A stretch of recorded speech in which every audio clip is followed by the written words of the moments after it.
I'm always curious who's going to say hello first, right? It's like some of you guys fight it out there, but it looks like Danny Cacciamilio got there first. Happy Monday, Mr. Danny Cacciamilio, and Carl Freeman. Also, happy Monday to you guys. Thanks so much for being here. Boy, it's like, do you have this? Do you have me put in your calendar, or do you just know that it's Monday 3:30? No matter what, I will be here, right? And I appreciate you guys being here as well. Yeah, happy Monday, and I'll say Happy New Year again. Happy New Year. Like, we're good, right? Like, we're gonna be okay. Like, we just keep pushing. Let's keep going forward, one step. I know it feels like ahead and then back and ahead and back, but we're here. We're here. We're right here, so we're okay, right? What are you doing to keep yourselves entertained over the weekend? What movies? What movies you guys watching? I'm really curious. I've been watching. Jennifer watches Yellowstone. OMG! Like, don't talk to her at all. Do not speak to Jennifer when she is watching Yellowstone. Are you guys watching Yellowstone? I tried to come on your Amazon show, but hospitalized. But that's okay. I appreciate it. Yes, I did my Amazon Live earlier today. You work? You just work? Dan, you got this new house. You probably got like kick butt internet, or at least you claim to. I don't know what happened the other day. We were trying an experiment from the Sarnia Sting. Thanks to Hughes Intelligence for allowing us to use their hockey suite. And as media, we're allowed to be there. And thanks to the Sarnia Sting for partnering with us and supporting us as well. We tried to do kind of a video chat watch party, and I don't know. We were having some technical issues. Jay Peckham couldn't make it, so we just talked about him. We just talked about Jay because he wasn't there to defend himself. But I'm curious, what Netflix shows are let's do this. Netflix or Amazon Prime Video. I don't have a producer. What are you watching? Tell me, folks. What are you watching? Like I said, with Jennifer, like, don't interrupt her during Yellowstone. It is pretty awesome. I have to say, I didn't watch it. Well, here's another thing. If you have a spouse or like girlfriend, boyfriend, like if you have a friend that you watch the show with, like Cobra Kai. Oh my goodness, who's watching Cobra Kai? Who hasn't watched Cobra Kai? Please tell me you've watched Cobra Kai. Tell me you know what Cobra Kai is. What are we watching? Netflix or Amazon Prime Video? What are you watching? We started, so I got in trouble for this. Jennifer and I, New Year's Eve, we watched Cobra Kai, which worked out great. And I didn't know, like, it was like the first, other than last year, first time in like I didn't know what to do because I've always worked New Year's Eves. So I didn't have a clue. So we watched Cobra Kai, season 1 and 2. And then when she wasn't looking, like, I work at home, right? So I take breaks. I took a break and I watched the rest of the season of Cobra Kai without Jennifer. And she kind of gave me stink eye when I told her. She came home. I don't lie, right? I don't lie to my wife. She came home and I said, "Hi, honey," and she just saw this. She's like, "What'd you do?" I was like, "I watched the rest of the season of Cobra Kai." She's like, "What?" She eventually forgave me, but I guess you're not supposed to do that. It's like, well, we'll watch that together. But that being said, like, she didn't wait to watch Yellowstone with me. I don't know. So you're Netflix, Danny. Okay, Netflix. Do I have January 24th booked to watch Heavy Rescue 401? Yeah, right? Heavy Rescue 401. No, I don't have it in my calendar, but I just knew that. I kind of knew that, right? But I now when I say I knew that, I only knew, like I didn't know any sooner than anybody else. Like we didn't, like I wasn't told ahead of everybody else. I just figured it out, right? So yes, Heavy Rescue 401 will return on Discovery Channel on January the 24th, which again, I believe, let me double check, but I'm pretty sure that's a Tuesday. Oh, it's a Monday. There you go. So is it Mondays this year? I haven't read the email yet. I don't know. You tell me. It's a Monday. Monday. As long as it's not on during the show. If it's on during the and you know what? I was going to change the time of the show to 7 o'clock Monday nights. But if Heavy Rescue 401 is on, I'm not changing a thing. I don't want to do that. Because then what would be the point? Because everybody'd be watching Heavy Rescue. And why wouldn't you? Tom says Netflix, Titans and Blacklist. Oh, yeah. Oh, I'm not caught up on Blacklist. I have to get caught up on that. And Titans, I might have started watching an episode of that. See, I have to be careful. I can't get hooked on this stuff because like I work at home, right? Because like, okay, Cobra Kai, like it was New Year's Eve. And then when Jennifer, I think it was the Tuesday she went back to work, right? So it was the 4th. And I was still kind of like, I was still on holidays. So I spent the whole day watching Cobra Kai. I didn't do any work that day, which I normally wouldn't do. But I can't get hooked on these things because then I wouldn't get any work done, right? So I got to be careful. All right. But I will take your recommendations. I'm watching, The Protege. That was pretty cool. And I like watching older movies too. Like I watched one from 2005 with Charlize Theron. I believe that's how you say her name. And that was North Country, right?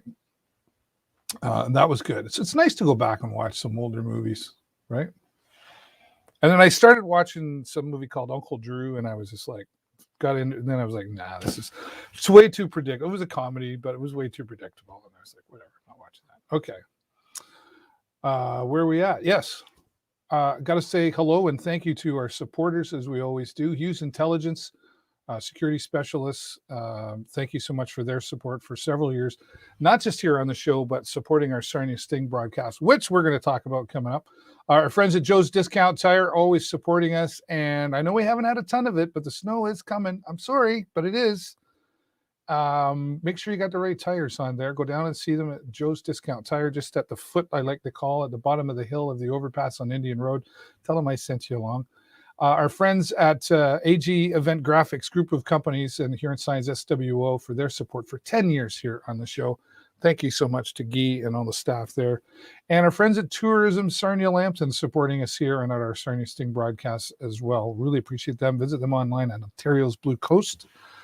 And we'll probably have Mark Perrin back here soon to talk about what's coming. Like, how do we keep doing tourism with the lockdown on and everything else? But I know they've got some things going on, so I'm excited for that. But please visit our sponsors online to show them your support and to thank them for their support here on the show as well. Because without them, like, probably wouldn't be bringing the show here every week. So thanks so much to our sponsors.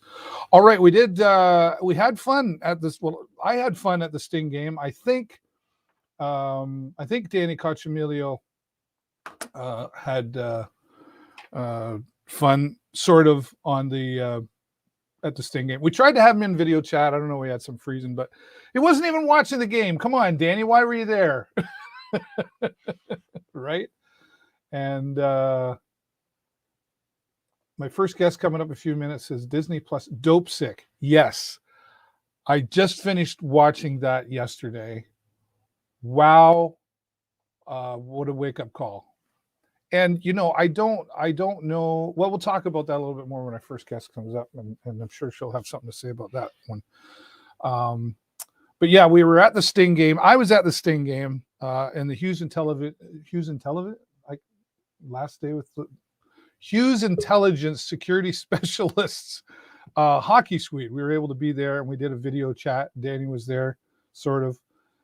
But congratulations to Sarnia Sting coming out 5-3 over Flint Firebirds, which I think surprised some people. Flint, strong team, and Sting struggled against them in the past. They had 3 goals in the second period, the Sarnia Sting did, all within about 40 seconds to a minute of each other. That gave them a strong lead to finish off 5-3. Now, coming out of the gate, I have to say, and we heard General Manager Dylan Sika speaking with Lee Cunningham from CHOK, and the question was asked, there's no fans in the stands, so it's just us media there, and there was like sound effects of the crowd roaring through the PA. But what's that really like as a hockey player? How much of that energy do you feed off of the fans? Now, you listen to some hockey players, they'll say, you don't hear a lot always, but when the fans really get going, of course you do. Nobody was holding back. The Sting played very well. They brought a lot of energy right out the gate. They knew they had to if they were going to win against the Flint Firebirds, and they did an excellent job. And they were moving, and you could just tell that they were out, both teams, quite honestly, out to win, as Flint came in with the first 2 goals in the game in the first period.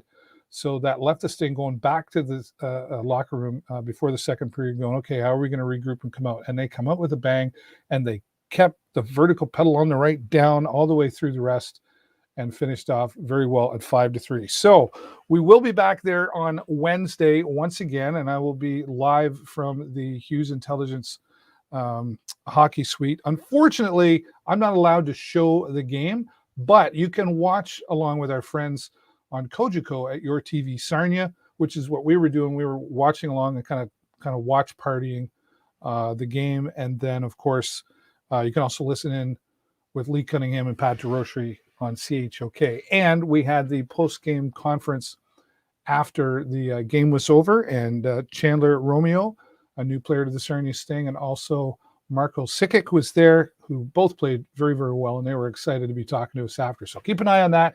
Congratulations, Sarnia Sting, and thanks again to the Sarnia Sting for allowing us to be there in the moment.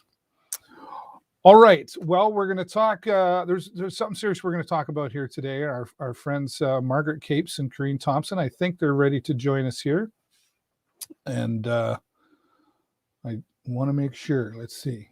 We've got there's Corrine Thompson. Hello, Corrine. Hello. How are you today? I'm doing very good, and I'm going to see if we can. Margaret. Yes. I can't see you. Okay. Let's see. I think we're looking at the carpet. Probably. Just a minute. Okay. No, we're pressure. We're no live. What I can even say. No pressure. We're live. But that's okay. Oh, she disappeared on us.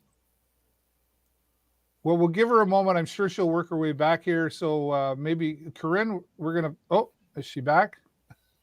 She's trying. Trying Still again. On the ball. Yeah, turn your camera around. There'll be a little icon. That would help. There in the top corner. There should be a little icon you can tap, or is it? I don't know if it's top corner or right corner. Mine's on the bottom, so I got nothing. I think Margaret, are you on mobile? Nope. You're on your desktop. Yep. Okay. Well, we can go with just sound. Yeah, let's do that for the moment, and I'll see what I can figure out. All right, sounds good. Don't sweat it. You know I'm not going to, Dave. Right, no kidding. I'm counting on it. Well, welcome to you both here. I got to tell you, when Margaret reached out to me about doing something, oh, she's gone again. We'll see if we get her back. But Corrine, I wasn't aware of what we're talking about, and I think that's probably maybe part of the problem. And what we're discussing. But before we get into what we're discussing, why don't you just tell everybody, what's involved here, the background, and your involvement. Okay, so we are started a petition for a residential rehabilitation center for addictions in Sarnia. There's been a long-term kind of request, and it's like supposed to be in the works for funding for that type of a system or program in Sarnia, which we are in desperate need of. Mm-hmm. So I took a course called the Social Justice Advocacy course through Sarnia Community Law School, which Margaret Capes runs. And we decided to proactively do something about this. So that's where the petition came about, and we're meeting with Bob Bailey and trying to get things moving towards help for our friends and family. Yeah. Okay. So we need this addiction rehabilitation center in Sarnia Lambton. And interestingly enough, I think some people would say, "What? We don't have that?" Right. And they would say that, and they would say, "Well, what's Ryan's House doing?" Right. That Ryan's House is only a 30-day program, so you've got people coming out of Ryan's House still waiting for beds outside of Sarnia for rehabilitation. Right. And Margaret's we're going to try to. Hello, Margaret. Hi. We'll just go with. There. Hey there. Hey! Let's have a party. She's on. So, Margaret, thanks for working that out. We were just talking to Corrine there and sort of filling us in on the petition for this rehabilitation center. And where we kind of left off was, I was like when you first emailed me, I was like, this is a problem? Like, I don't understand. And what do you mean we don't have a rehabilitation center? And then she was talking about Ryan's home. Do you want to take it from there? Sure. Well, we've got 7 detox beds over at Blue Water Health, and that takes care of the initial detox phase of someone who's dealing with an addiction. I'm sorry, you said 7? Yeah. 7. Okay. And then Ryan's House opened up a year or so ago, and a bit ago, and they allow folks to leave the detox portion of Blue Water Health, and then they go there for another 30 days potentially. But the whole idea is that they'll eventually ship out to a location outside of Sarnia Lambton to enter longer term rehab. So traditionally, our area has been served by Brentwood in Windsor and Westover in Thamesville and some of the London facilities. And so what this group is trying to argue for, and we're certainly not the first group, there have been tons and tons of people that have been trying to get this happening in this community for a very long time. Is to get a standalone facility like a Westover, like a Brentwood, right in Sarnia Lambton. Right. Now let's back up just a little bit and maybe tell everybody you're part of the community law school here in Sarnia Lambton.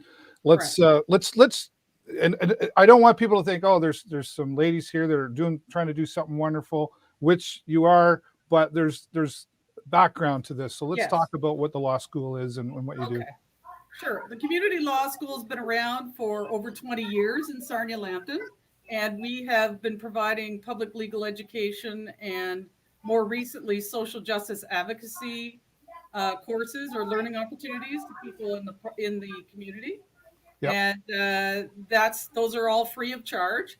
And back in 2020, we started a 6-week social justice advocacy program, and Corrine was one of our very first students in that program. And part of what we talk about in those sessions is how to make change in our community by using different techniques like petitions, voting initiatives, protesting, these types of things. Yeah. And a group of people came together last fall and identified the need for this facility to finally get the funding it needs as a goal, as an interest, as a topic that they wanted to pursue. So Corrine and 5 other people are on the group that are working on this. But since 2020, we've had over 200 people take the social justice advocacy courses with us. Wow. From all over the province. And they're making change in all of their communities in small and large ways. That's fantastic. So we're seeing positive results from this, which is great. Mm-hmm. I'm kind of curious though, and Corrine, maybe I'll come over to you on this.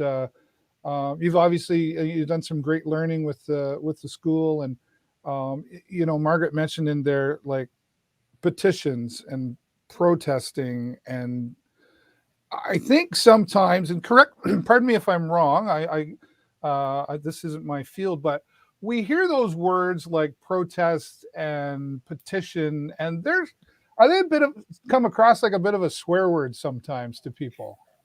Is that Margaret's laughing? Right? Like, yeah. Is that accurate to say? In some sense, yes. I would say that some people would view it as. And I say that somewhat jesting, of course, but the reason what I'm getting at is, I think sometimes people hear those words and like, oh, here we go. Here's another, right? So in leading to what Margaret said, there's a proper approach to protesting and a proper approach to petitioning, right? So is that something that you learned from all of this?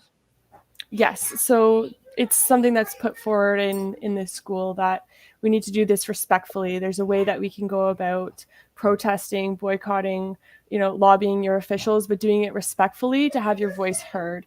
And that's what we're attempting to do here. Yeah. That's great. And I really wanted to point that out because I think so many of us in a day see a petition or something, or there's another right.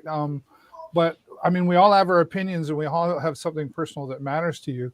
Is there in particular in this rehabilitation center, is there anything personal attached to either one of you for this as well? I'll let Corrine speak first and then I can chime in. Yeah, please. I'd say yes, absolutely. I've lost many friends, unfortunately, to addiction.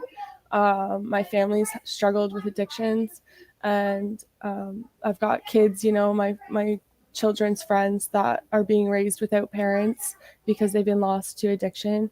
And it's very sad. It's very devastating to witness. All right, Margaret. Yes, and to be honest with you, there's very few people in this community that I've spoken to that haven't been touched by addiction, especially the opioid crisis in the last few years, here and across North America. But I would say that what I have noticed is a fair number of folks that are now raising grandchildren because their children have passed because of overdose situations that probably could have been avoided, or if proper treatment was available, they could have maybe dodged that bullet. And someone asked us recently, both Corrine and I, in another setting, why now? All you have to do is open up the newspaper every night, Dave. It's rampant. I spent 30 years as a legal aid lawyer and half of that time here at Community Legal Assistance Sarnia, and I can see a lot of folks, the names of some of my former clients in there and friends and relatives in there, some very close to me. And I think it's time. There's no more need for study. There's no more need for needs assessments. It's just the money needs to get here. Yeah. I unfortunately couldn't agree with you more that it does happen. I probably get a message twice a week, and that doesn't. Oh, what's twice? It's twice a week too many. Yeah. And there's probably more going on than that. And you're right. We're all affected by it. It had recently myself. So, and then I want to ask you. You mentioned Dope Sick. This movie on Disney Plus. Geez, I think Disney, and I don't think of watching something like Dope Sick. No, right? No. Like it used to be Mickey Mouse. That's right. Well, we're not talking Mickey Mouse here anymore. No. And this, but when I watched it, I was like, I'm so glad that Disney put that out. Yes. Bearing the accuracy. You've obviously seen that. Is there a lot of accuracy in that movie? Yes, it's actually loosely based on a book by Beth Macy. The book is excellent. The book ties a lot of the threads together between folks that are addicted, physicians, pharmacists, and big pharmaceutical companies that were behind the initial push for Oxycontin into the certain parts of the United States in particular. I think they were targeted. Absolutely. And although it's based on a U.S. story that's very real, the same kind of things happening here every day. I mean, the people get addicted to Oxycontin, and then their supply gets cut off for one reason or another. They hit into heroin, and then we get into fentanyl. And probably the scourge of our lifetime is fentanyl. Interesting in that. I had a hard time not getting emotional in that movie. I'm already an emotional person, so it's for me to. Anyway, I was just wowed by the facts and the story. And then I look around where we live here. I've lived in Sarnia all my life, Sarnia Lambton, and you don't have to walk too far to just even see it. No. Guilty in the past myself for feeling like, okay, you're addicted to something. Okay, just go get help. be strong-minded, good support, blah, blah, blah. And you should be able to get through this. It'll be hard. But I had no idea that it's not just beyond like wanting to quit it or wanting to get away from it. It's the chemical. That's right. And I think Michael Keaton said it's poison. This is poison. And I think it's also, just to tie into what you just said there, Dave, and I'm sure Corrine can attest to this as well.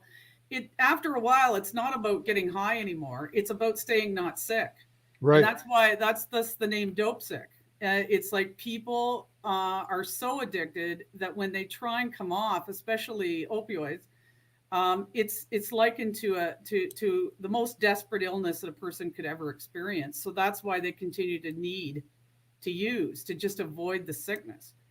And I think that's something that a lot of people don't realize. And that's why I think that's an excellent show, because it really personalizes it.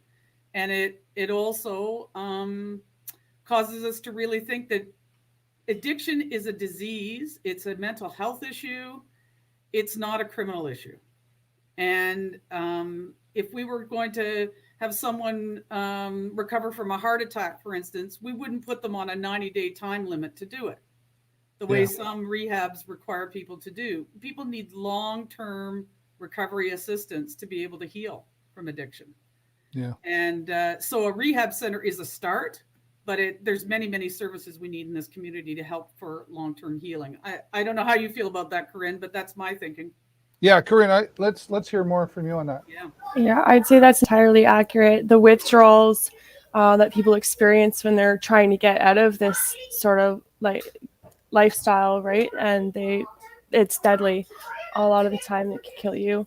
And then you've got, there's a lot of societal views on this that are really negative. And like you said, Dave, just thinking, okay, how can this, just stop doing it, get some supports or whatever. And it's not that easy. And we do need extensive, therapy for people that are facing rehabilitation and housing support. And just, there's a whole web of network that these people need.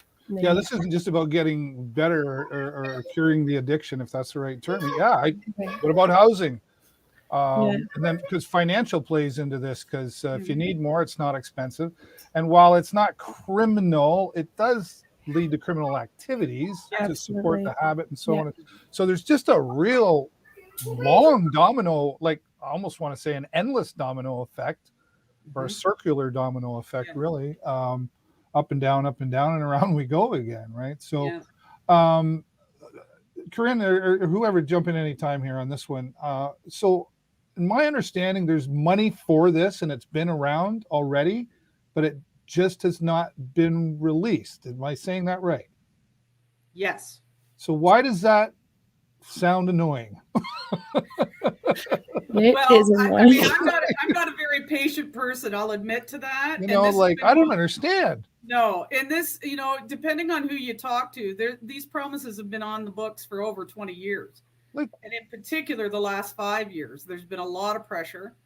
And I'd like to get the dictionary out and look up the word imminent, because last fall, our group had a conversation with Bob Bailey, and he told us in that meeting that the release of the funding was imminent.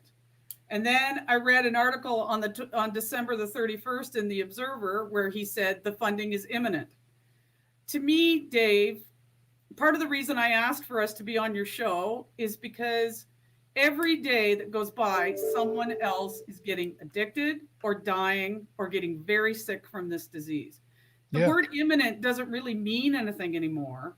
If months go by between the statement from our local elected officials saying it's imminent, it's hard to believe. And I'll be very transparent. I said that to Mr. Bailey when I met with him. I said, I'm finding that hard to believe, very hard to believe. So the time is now to put the public pressure on.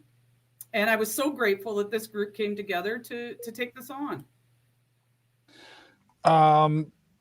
Imminent. Yeah. There's got to be, are they giving you other reasons? Like, why not? Like, what do they need? Has there been answers as to, well, we need to show this. We need, like you said, we don't need any more needs assessment. Come here, give me your hand. Let's go for a walk. Yes. I'll guide you right where it's happening. I didn't even realize till like about a year and a half ago, some of the outdoor living societies that are happening in Sarnia Lambton, being caused by, like, I was out flying my drone one day just for leisure, and I was like, what is that? OMG. Right? And you don't have to go far. And our children are walking around this as well and discovering it, not realizing that something like that's there. So that, to me, okay, so I could probably rant here as you could as to why we need to get this done. Yes. So like, WTF here? What's the problem? Well, I mean, I can't speak specifically to this situation, but I do know how bureaucracies work. And I suspect the funding request has had to go through a number of hoops, right? Like, the bureaucracy isn't going to just give you a check. So they're going to have to go through a lot of steps. Blue Water Health has put in the application for the funding. That's who it'll be sent to once it's released. And I assume they've had to go through a lot of bureaucratic hoops to meet standards. And that's good. I mean, standards are important for these kinds of things. Well, there has to be a process. It's time, Dave. It's just time. Yeah. Corrine, sorry, and I'm sorry, ladies, if I got a little like, no. As a I guess a constituent and somebody who lives in this community, that really annoying is being polite while we're live. But Corrine, you know, you had it, and I can hear your children playing back there, and that's okay, by the way. This is it's totally accepted in this live world now. Yes. So bring them on if you I'm have trying to mute and unmute. They're just screaming in the basement. It's okay, right? Bros. Put them on your lap if you have to. We'll carry on. What would you say? Could you add anything that Margaret's always or was just talking about there about, we got to get it done? But what's the holdup? Do you see? Yeah, it's just the hoops, right? It's just persistent and ongoing hoops. Jump through this to get to here, to prove this, to line this up. You need your business plan or your facility treatment plan, and it's all got to be set up and ready to go to show. But that sounds like that's being done. Am I right? So okay. So here we are. Are we showing this to the powers to be? Are they seeing this so far, and they're still using the I word? Imminent. Yeah, they're still using imminent. Yeah. Sure, go with imminent. I mean, I think that they have everything they need. They just need to sign off on it. And we are in a pandemic. I'm honestly starting to get tired of the pandemic being used as an excuse for inaction. It doesn't work with me for anything. Yeah. And so if we've met the standards, and I can't imagine we haven't, because the people at Blue Water Health are very skilled at these things. Absolutely. That sign off and let's get going. I mean, I surely hope that this isn't a political issue, Dave. I mean, I don't want to start into this, but we're in the middle of a provincial election campaign, June 2nd. I was going to bring it up. Yep. And I just hope that this isn't being used as some announcement during the election campaign. That to me is beyond the pale. People are dying. People are getting sick. People are losing their families. They're losing their homes. This is not a political football. It cannot be. And so I think that's why we're so adamant that we're banging the drum now and that we're not waiting until June, because every day counts in this fight. Well, unfortunately, I think you're probably, it probably, do you want to take, are we taking bets on this? Maybe. Well, unfortunately, right. I hear you, and I'm on the same page there with you, Margaret. But unfortunately, that's probably the way it will come out. But I guess at least something, if that does happen. But then again, a lot of times, and we've seen it happen, and I don't care what color your stripes are when it comes to politics. We've seen stuff put out there in the mental health world of Mhm. promises, and then it pulled back Yes. very quickly. Mhm. So what's the trust factor and all of that, and blah blah blah. Anyway, that's it. We could do a 2-hour show on that one, Mhm. and I'd be happy to, quite honestly, if that's what it takes. But moving forward now, we've got the petition out there. I shared the link on our we're on live on YouTube, we're on Twitter, we're on Facebook, we're everywhere today. Mhm. And we've put that out there, folks. So take the time to click on the petition, read all about it. Mhm. And I can't see why anybody wouldn't want to read it. Mhm. But what if they want, can they reach out to either one of you if they've got questions or anything? How would we do that? Yes, they're more than welcome to get a hold of me. And Dave's got my email. If you want to post that, that's Yep. great. And I'll share it with the group. Corinne's on our planning group with about 4 or 5 other folks, and we meet once a week. And we're talking about what the community's bringing to our attention around this. So we'd be more than glad to talk to anybody about it. Right.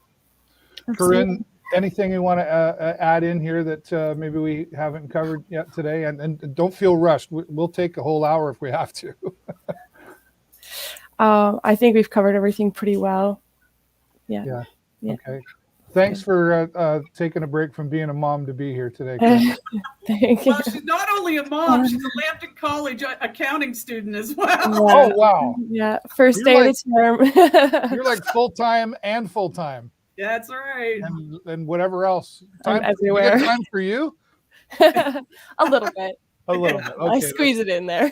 That's good. I do appreciate your time here. And keep smiling, because I think we will get there. It's unfortunate we have to take this approach sometimes. But Margaret, I'll circle back to you one more time. If there's anything you want to add, now's the time. Yes, and I really want to thank the Sarnia Lambton community who have kind of come around and signed the petition so far. I have to tell you, it was Mr. Bailey that asked us to put the petition together, and we did it within an hour of him asking us to do it last November. So he's obviously using it to try and put some pressure on. And so if it's important to you, if this problem has touched you, your family, your friends, your colleagues, your relatives, now's the time to sign. Yeah. And we've already seen some of our viewers telling me that they've already read it and signed it. So Excellent.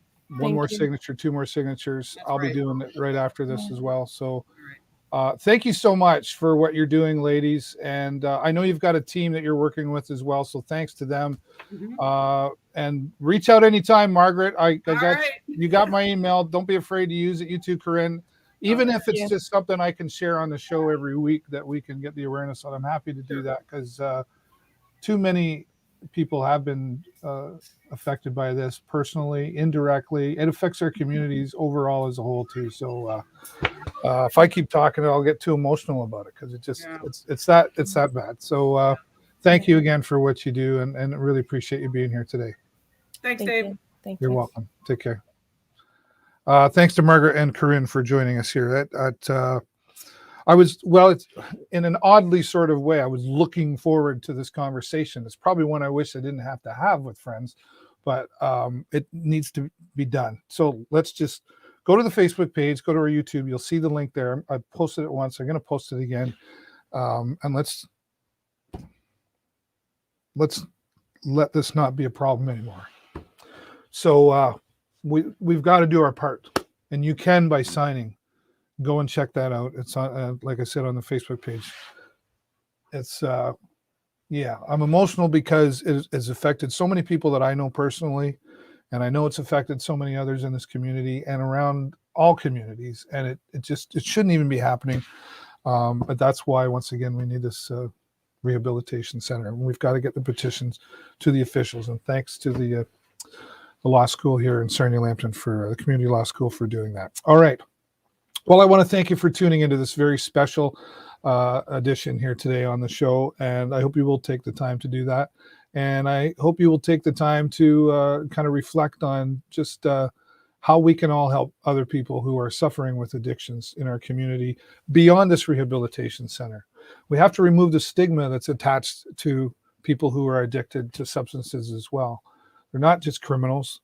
While criminal activity may come from it, There's a desperation that's happening out there, and we can all do our part to make that better. Okay, rant over. Thanks to all of you so much for being here today. Please don't even worry about clicking the like button. Just click the share button as many times as you can to get this very important message around to other members of our community so they can learn about the petition and how we can bring this rehabilitation center to life. That's all the time I got for you this week. Have a great week and an even better weekend. I will see you next time right here in the show. Bye for now.